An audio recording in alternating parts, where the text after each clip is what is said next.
Hello and welcome to another episode of A Decided Heart Effect, the DH effect, as we affectionately call it. I'm Hillary, and I'm joined by my amazing co-host, Sonia. We invite you every week to come take action and live with a decided heart. Today, we are joined by David Paris, who can best be described, I think, as just a born educator. Not only does he teach and direct social and emotional learning to middle school students, God bless you, and he uses his writing to teach through his adolescent age books. But now he is stepping up again to take his experiences of being one of the first to have COVID, be hospitalized for 3 months and survive, coming back with a story that is not just about his recovery and hope, but also, gosh, a lot of humor thrown in, and that's called A COVID Story. Thank you so much for joining us today, David. Oh, it's such a pleasure. Thank you for having me on. And yeah, I'd love to just share the interesting journey that took me into a coma that had me face some of my biggest life questions all at once. That absolutely was a decided heart moment, and excited to share that with everybody. And David, you exemplify what Hillary and I speak of or ask. We say, who says? Who says? And when we look at, everything that you have done to where you are now, I always think about, oh, what do you want to do when you grow up? We get that question so much. And for you, it's almost as, what my heart desires. Because with all the experiences that you've had and the DH, the decided heart part, I wanted to kind of break it down is these are experiences when we know that our heartstrings are being pulled in one way or another. We feel like, ooh, that experience, I'm feeling something. Yeah. What's really important to our show is the effect, is that our guests not only had decided heart moments, but they settled in it, they reflected, and then they took action. And we want to challenge you because looking at you at your life experiences, we're sure you have multiple DH effects. Is there one that it was significant that shifted, that maybe it perhaps made this significant shift to where you are now? Yeah, absolutely. I got COVID back in March of 2020. Within days, I was short of breath. They put me in the hospital. Within a few days later, on a ventilator. They said I was going to die. They put me on an ECMO machine, and I was in a coma for 30 days. And during that time, it's funny. People wonder whether you meet God or you. I didn't meet God, unfortunately, but there was a moment right before I was going to go into my heart stopped 4 times when I was in the coma, and I was the sickest person in the hospital with COVID that survived. Everybody else passed away. And I remember the moment when I knew in my dreams, it was a little different, that I was faced with death. And the death came in the form of a theater, which is interesting. It's a theater because I think it represents life. And I actually knew for the first time in my life, oh, I was about to enter into the afterworld. And without knowing that, before the coma, I had a pretty rich life. I was a 7-time acrobatic dance champion, 30 years of really doing amazing teaching in the school system, America's Got Talent finalist, and had a really decent marriage and a really good life. In my 40s, things kind of fell apart. I didn't have any of those things anymore. And I felt, you know what? I had a good life and I was done. And I felt kind of numb. And being in that coma and being finally faced with that moment, oh, are you ready to die? I actually wrote a will before that week I got COVID. I was like, all right, maybe I'm going to pass away. And I realized, no, actually, I absolutely want to live. And I fought with the Buddha. The Buddha is telling me, no, you're going. And I said, no, I really want to live. And that moment took me 30 days to come out of that. But when I woke up, it was not easy to come back to this world because you experienced in your coma, maybe it was the drugs, but I hear a lot of people say it's not easy to come back because you experience a level of peace. And almost every day afterwards, especially when waking up, I would sort of struggle with all the pain in the world. Why enter back into this world where there's so much suffering? And I had to go back to that moment of, because I want to live. I actually don't want to just let this go. I had a good life, but no, I want more. And I had to remember, okay, what is it that I love? Well, I love acrobatic dance. And I knew that this was going to be important to me. I want to do that again. I love being a teacher. I know that when I do social emotional learning, which is really working on kids' ability to relate to each other, connect to themselves, be effective in the world, not just academics, but their social lives and their emotional lives. I'm a director of that in the middle school, have done really, really great work. I'm not done. We just started this work, it's new. And I can't let myself just go into that nothing void. There's too many things I want to do. So this moment, it's funny. Before I thought I was just ready to let it go and just let the world be as it is. And it's like, no, I want to live. And for this past year, there have been tough times in which I faced depression and anxiety, and it's really not easy to. Not everybody has PTSD after being intubated. I definitely did. And the thing that's helped the most is remembering that moment and saying, I do want to live. There are things I want to do. And then there are things that would pull me forward instead of just being upset about what happened. I have to tell you, your will to live. I was doing a little bit of creeping, before we have a guest on, we go on and we're watching the videos and seeing, by the way, amazing dancer. You are so graceful. It is just really fun. I highly encourage people to go on and watch, especially you were on America's Got Talent with Zoë, just beautiful. But what was really fun for me as I was going through and watching some of these videos is I was like, oh, I'm going to go ahead and I'm going to read the comments. And do you know, I expected to see like, oh, great dancer, blah, blah, blah. And yes, there was some of that. But what I saw was, you know what? Mr. Paris was the best teacher. I love Mr. Paris. Oh, Mr. Paris, David taught me, it was the people you taught dance and your middle school students who had all these lovely things. Oh, he taught me several years ago and I still remember blah, blah, blah. Even all the way back to high school. Apparently you were a football player as well. Yes.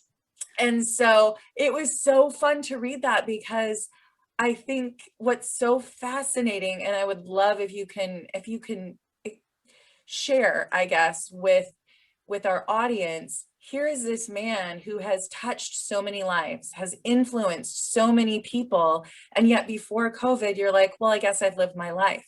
Whew, I got shivers all through my body. Yes, like wow. Yeah, okay. Yeah, that's really hard to share, but the truth is I woke up in pain. I woke up feeling I was a failure and feeling I wasn't married and I didn't have kids. I got divorced, and even all the impact I had on everybody was not significant to me. I thought it was, in some way, to be honest, not just numb, it was even a failure. And for a number of weeks, I couldn't take hearing other people. I just had my sister be the person in front, so I wouldn't talk to anybody because I was just trying to reconnect to the world. And I was in pain. I was very, very lonely. And when I finally started connecting to people, and especially in social media, it was the best gift in the world. I actually got the eulogy where I got to hear people share their love. And what I didn't know, I sort of knew, I knew people who were the closest to me. I knew I impacted them in their lives, and I felt that. What I didn't know is even the smallest difference. At the middle school teacher, it's hard. Some of the kids will show you the hardest, they won't show you they're depressed. When kids are depressed, they get attacked. So it's not safe for them to show how bad they feel. They'll show their anger. And I know as a teacher of 30 years, the best way to deal with any student is just with love. And so more than being a literacy teacher, social emotional learning teacher, I always brought every day, how much love can I bring into these kids' lives? I didn't know it was as impactful as what you say. I got those comments on the America's Got Talent video, but also when I woke up, I saw so many people reached out to me, not just kids, but also my Latin dance students, acrobatic students. And some of the most touching things was like one guy from India who I taught 12 years ago. In my classes, I give everything of who I am and the best information possible. I try to share, hey, look, you can do everything. And by the end of the class, they do things they never thought was possible if the instruction is there and the love is right. And that's who I am as an educator. But I didn't know that these were making such a deep impact on people. And for that moment onwards, there were two, seeing social media. I also got a parade when I came home. I don't know if you saw that, but I got a parade of about 50, 60 people from my circus world, from the dance world, from teaching, from salsa, even some boyfriends. I got friends from high school, but for the record, nobody from middle school showed up in my life. Not saying, not saying, but in general, I had a whole spectrum of love. And I really, it's not just me. I think most people who share who they are, we have a far deeper impact. And although I still struggle with some things 1 year later, the one thing I never struggle with is I never struggle with significance. I know, I know it from the way people treat me. If I'm feeling bad and I see just yesterday, somebody was jogging right by me and smiled while I was feeling sour. And that filled me for like an hour of joy. And we have such a more bigger, profound impact on people than we ever know. And it's a process to like, but fortunately, one of the nice things from this very tough experience was, yeah, I'll never forget that I'm more significant than I ever realized, and welcoming that at all moments. You know, there's multiple effects that has happened. I mean, for you to even decide, I want to live, that's an effect. Yeah. Like, and just showing up in that and doing the work and showing like, this is going to be my life. But you wrote the book, A COVID Story. So not only did you say, I'm going to be present, I'm going to show up again, but how can I impact as many people as I can through this journey that I've been on? And this book it's so interesting. It is, I'm calling it a graphic novel or graphic book. It's a graphic novel, that's fair. Okay, yeah, cool. I'm a middle school teacher, so that's my first audience is people who struggle with reading, and I struggle with reading myself. We all need pictures, don't we? Yes, we do. And so I'm thinking the audience is vast, and Hillary, with your English background, she's definitely a reader. And I'm like, can you show pictures? Yes. First generations, I was a first gen student, and my immigrant parents did not read to my sister and I. We did not know words and vocabulary as well. And so, and we're such a visual literacy society now. So anyway, I so appreciate that. But I do want, if it's okay, you talk about the very beginning of the book is the tale of two wolves. And I feel like the tale of two wolves is so much the essence of how everyone shows up in their life. Can you talk more about why you decided to start with this story? Yeah. Before even telling the story, I'll share with you, I woke up so grateful to be alive. I felt, my God, the New Yorkers came through for me. They flattened the curve. I wouldn't have got the medical care necessary if things weren't shut down. Got great, the doctors made great decisions for me to put me on an ECMO machine. Very few people survived. I just felt so grateful and happy. For that first month, I was just getting so much love. In the third month I was in the hospital, as I was in a rehab center, I had this horrible thought. And I thought to myself, as lucky as I am, I'm also unlucky. And I sort of took in what it meant to be unlucky. It's like, wait a second, my brother had COVID. He's the one who gave it to me. He was sick for a week. He was fine. Why did I get this disease? I'm 48. I'm relatively healthy. Why did this happen to me? And I got immensely depressed in that week, probably more depressed than I've ever been in my life, because I felt, I also took in the fact I couldn't move. I couldn't change the remote. I didn't have power in my hand. 1 year later, I'm lifting people again. But for that first few months, I couldn't stand, I couldn't walk, I couldn't do anything. And I felt really sorry for myself and just sorry about the world. And that's when I remembered this is not working for me. These thoughts are just making me pain. And that's when I remember the tale of two wolves. The tale of two wolves, for those who don't know it, it's a very famous story about it's told from a few different indigenous tribes, but most people say it's Cherokee, maybe Dakota. But anyway, a grandson grandfather tells his grandson, in life, we have two wolves inside of us. They're constantly asking for our attention. There's a bad wolf that's like negative, is always saying he's angry, is jealous. And then there's a good wolf that is kind, loving, and warm and generous and has a lot of gratitude. And then the grandson asks, okay, well, which wolf is going to win? Obviously, two wolves are going to battle. And the grandfather says, the one you feed. And I never understood that story until that moment after a week of intense depression. And I thought, oh, I see. These thoughts that I have about what the world is just one perspective. The two worlds gives us, we have control over our emotions. We have control over our thoughts. What we give into that will dictate what happens in the world. And I had the same exact situation. I had a great first month waking up, and a horrible week right after that. Nothing had really changed other than my mindset. And when I understood that, I said, okay, I need to start feeding that one that is positive. And that meant I'm going to slowly get better. My dance partner said, you can't move anything but your arm. Just move your arm as beautifully as possible. And when I did that and relished in it and didn't think, oh, I need to do a standing ovation show, which is what I was fortunate enough to have given my whole, for decades. I just had to appreciate what a movement was and what it meant to me. It meant that I started writing some books and felt, okay, I can't do a lot of things, but I do love writing. And I started connecting to, I don't need to have certain destinations for happiness. I can be happy now and connect to the people that are around me. That's what I missed before diploma. I missed the joy of connection of people. I thought I had to be happy by doing things. I was brought up in that system. I was a football player, as you said. I needed to get girls. I thought I had to be the captain of the football team. I was captain of the football team. I didn't get any girls. But,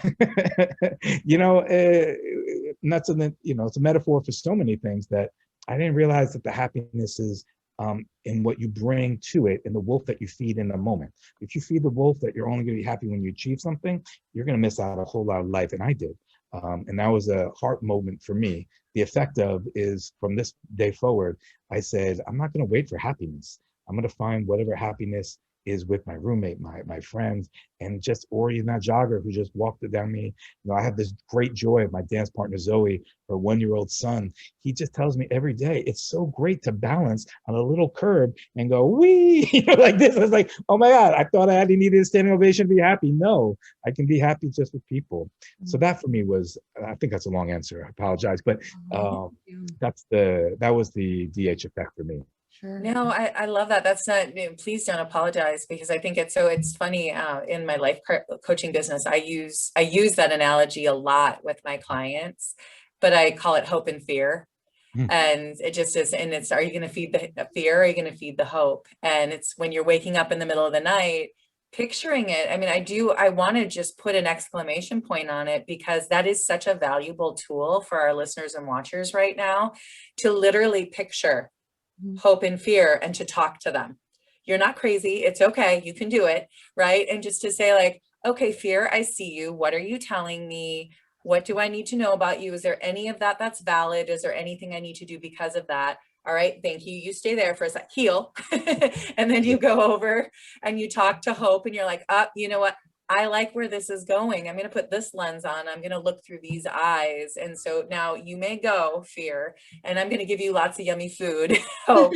And it sounds ridiculous, but that visual, we are so anchored, as you were saying, Sonia, we're such a visual society that I think we often need those analogies, and we need that actual visual tool we can use to help pull us out of victimhood and move us forward as the heroes and the authors of our own stories. If I can highlight that distinction, one of the things you said that I think in the story is so important, that we do acknowledge that there's a wolf there. We're not saying only feed and not acknowledge that there's this other wolf that doesn't clamor for our attention. The clamoring of attention is great. Okay, something's wrong. What does that mean?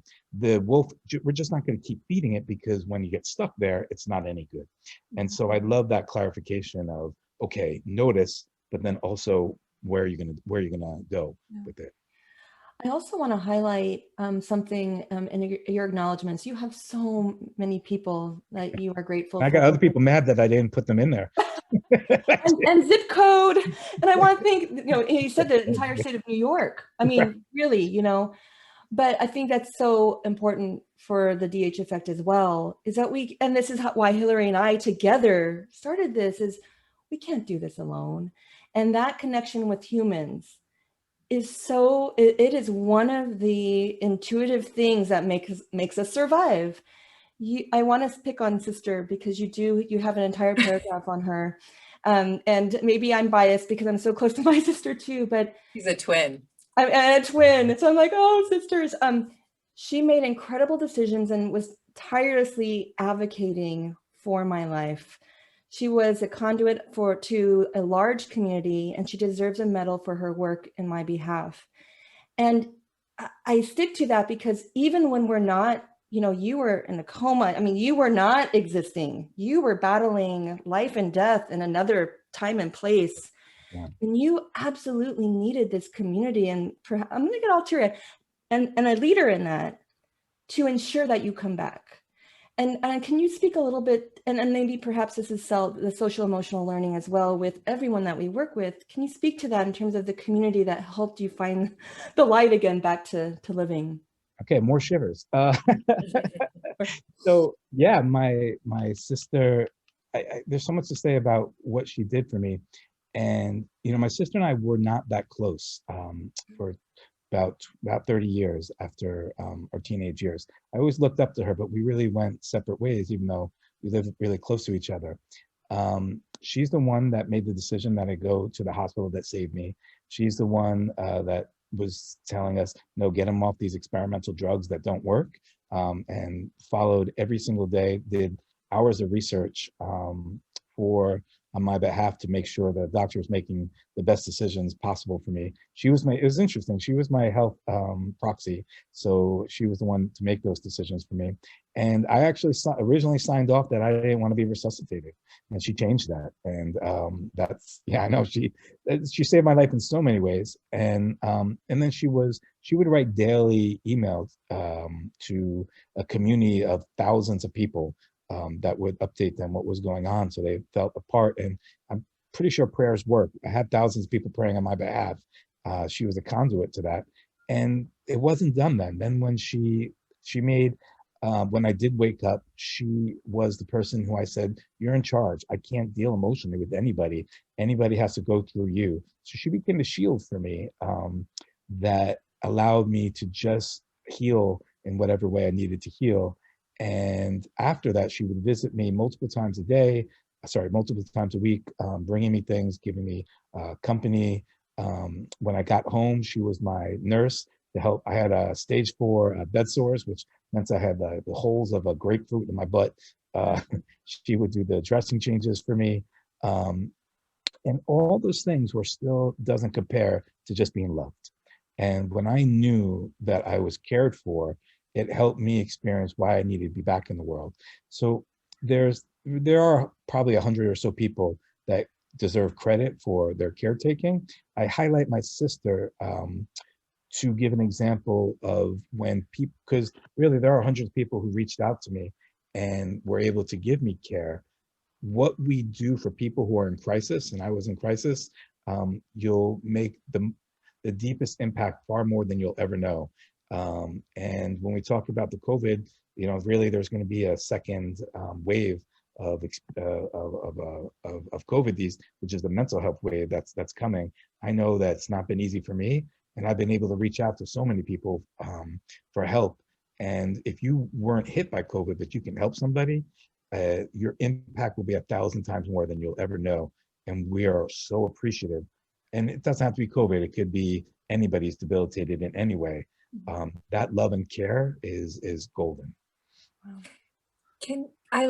It is so powerful, but if you can for a second speak to, there's such a fine line. And so I think I'm going to be drawing on your cell background here for a second, because it is so important for us to connect, to be advocates, but there is that tipping point where you can sometimes keep someone in victimhood, where you can create a codependence where you're not healthy as the advocate, right? Because you've given that piece. Yeah, that piece away, and you're drowning in it, right? I often tell people, like, when you are so empathetic that you're crawling under the rock and allowing it to roll over you as well, that's not helpful. So do you have some thoughts also for our listeners? I mean, it's important for us to show up, but how do we do that while still protecting ourselves and not hurting the other person by keeping them from ever rising and being a hero? The best way I can explain this is when I had people, whenever the nurses saw my condition, they didn't let me know once that I'd never experienced any sympathy from any of the nurses. There was no pity. There was no looking down on my experience. And mind you, I could barely move for a month or so. And there was none of that. They were all just encouraging me at any moment. I would highlight them. I had a friend come who saw my wounds and just started crying and wanted to give me a hug. The moment I started crying, she hugged me and tried to console me, and I stopped crying. And I had to tell her, no, actually, if you just stay 1 foot away from me, just let me cry this out. And I did, and she didn't understand. And I highlight both of those things because it's what you said. We want to be able to connect to what the patient needs. And I had every single person, it's funny, Zoe, my dance partner, coordinated the guests, and she said, Dave, don't, when you visit him, he may only want to listen to you for 5 or 10 minutes and send you away. That has to be okay. And so she trained everybody to, when they came to me, to just be open to what I needed. And sometimes I needed 5 or 10 minutes and it was too much. Other times I wanted to just talk sports or talk something else. And the toughest times were people who thought they knew what I needed. So I hope that answers your question. Like, the biggest thing is no pity, please, and ask, what does a person need? I had hundreds of people ask, and I always told them what I needed, and give them space to figure out what they needed, and give them space to change their minds, because I might need something for 1 minute, and I say, oh, actually, this is not working for me. And yeah, I think I had a friend who I just said, just listen to me cry. I cried a lot every day for hours. And after 20, 30 minutes, I was kind of done. I said, okay, now you tell me something. And just that level of openness and not assuming what the other person needs made a huge difference to me. And that's what I would suggest. I just listening, I love that. That was so beautiful. And I'm listening and kind of wrapping it up. What's going through my head very, very simply is both people have to be out of ego. Right? You can't be too prideful to not ask for what you need. So hooking in and really thinking that. But then on the other side, when we assume we know what the other person needs, or we even become so empathetic that the other person cares for us instead, we're making it about us. So I hear, like, all right, everybody, like, just let's take the egos out of it and just connect heart to heart and be willing to listen and receive. I mean, that's really what it boils down to, I think. And then we struggle, and I think everybody struggles in figuring out what they need. And there are times where I think when I first came home, everybody wanted to take care of me, and I was like, no, it may take me 20 minutes to walk up six stairs, but I need to do that for myself. And a month later, no, I wanted help to clean up my yeah, definitely cook for me. But I did this with one hand. I tried to cook as best as I could in the beginning, which was important. So yeah, just giving space also for the patient, helping them figure out what they need, not too aggressively, but just listening from the heart and giving them that space. Yeah, it's really great.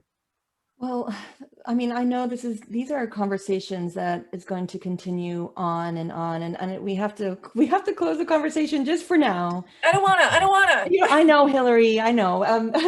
But is there anything else that you'd like to leave our listeners with before we go? And then I know they're going to want to contact you. How do they find you and your work that you're doing? Yeah, if you found the book I wrote is a COVID story, and it's on David Parris Books, or if you look up a COVID story, it'll show up. And if you are interested in anything I shared, it's a funny book. It's not it's humorous, it's philosophical, and it's uplifting. Anybody who's read it's said they couldn't put it down. You can check that out on davidparrisbooks.com.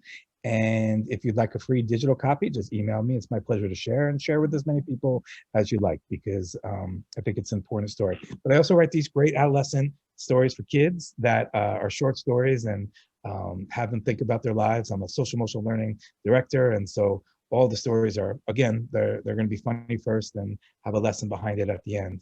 I'm also doing a app for people called Life Goals for the Classroom. So for kids who want to pursue their life goals and how to help them pursue any goal that they have. And then also we're working on life goals for the families. So families working together as a unit for everybody, keeping each other accountable, loving each other, and then getting the most of what they want from life. So these are some things to check out. Oh, and then also my dance company, Paradizo Dance. And if you look that up on YouTube or paradizodance.com with a Z, you'll see Zoe and I do some great shows, and it's possible. I talked to the producer on America's Got Talent. We're talking about doing another show for the next season. So Awesome. please look out for us there. And if we do well, vote for us. If not, just maybe ignore it. I love this. We are going to have all of these links available too when people see this on YouTube or when they listen on all the podcast places, to make sure that they can look it up. But I do have to, before I hand it off to Sonia for the final goodbye, I have to just say it is so funny. And I meant to say that earlier.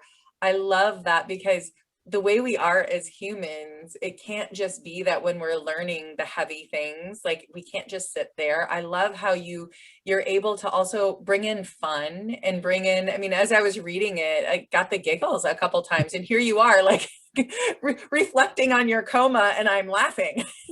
But that is, it's so important. Like we forget, David, I have to thank you for that so much, because when I have families that come to me or people who come to me and they're in this place that is so hard, my first question is always, what are you doing for fun?